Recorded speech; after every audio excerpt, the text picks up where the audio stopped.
You are right now in a temple called Chùa Tổ Túc. In fact, it is the largest ash temple in Ho Chi Minh City. It was established since 1972 by a leader in the local Chinese community and all these diasporic Chinese immigrants. There are about 4,000 to 5,000 ashes protected in the urns. It is one of the key sites in our digital Tronus projects. My name is Kok Yoong. I'm the Associate Professor of Digital Media in the School of Communication and Design. Our project is called Digital Tronus, playing with the concept of absurdity being thrown in a city. So it's a bit playful, it's a bit game-like. If you go into our applications, which is live now, called digitaltronus.com, as long as you enter the hotspot or the zone of this curated site, you'll be prompted to be thrown in this place. So if you go to our apps and you accept to be thrown here, so this is what we call this embodied experience, where you can just view the sites from a desktop without physically being here. And step gently. It will describe and tell you the story. It will narrate the story about this place. You know, when we talk about Planetary, we talk about restorations. And all these external restorations will not work if you don't consider inner restorations. And specifically for Vietnam, this is a very strategic spiritual laboratory, a place where deep-rooted spiritual traditions coexist together with one of the fastest booming economy in the regions and fastest digital transformations in Southeast Asia.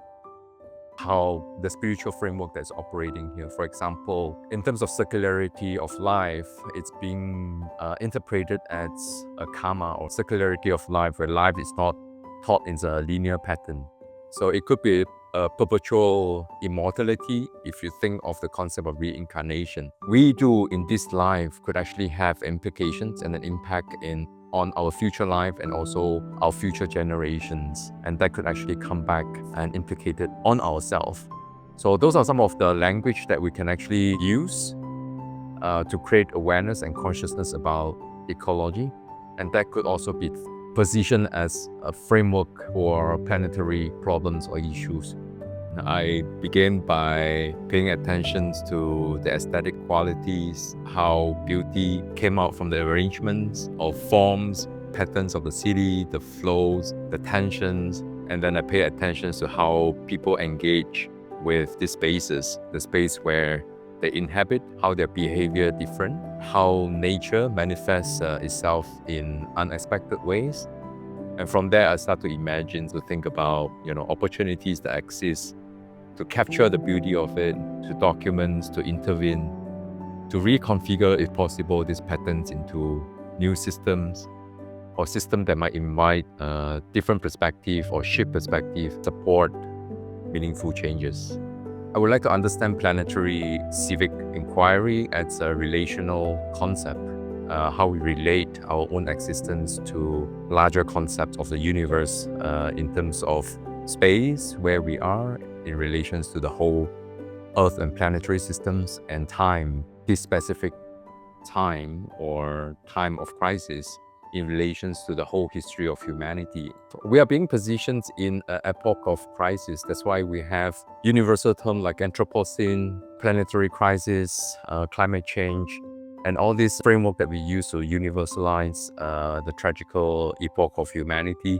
If we cannot restore our inner circuitry of care, self-care especially, imaginations, freedom and presence, I don't think we have the capacity to restore a larger environment like the Earth. So therefore, the projects that I work on, capitalizing on my specialties, are basically aimed to shift media from utilitarian to existential support. I believe in a world where people struggle to make sense of reality, if we jump on the bandwagon and become part of the herd and we are not doing anything good for the planet, whether it's environmentally, socially, or spiritually. Therefore, I would like to build media experiences that helps people to slow down, to reflect and reconnect with themselves and the planet.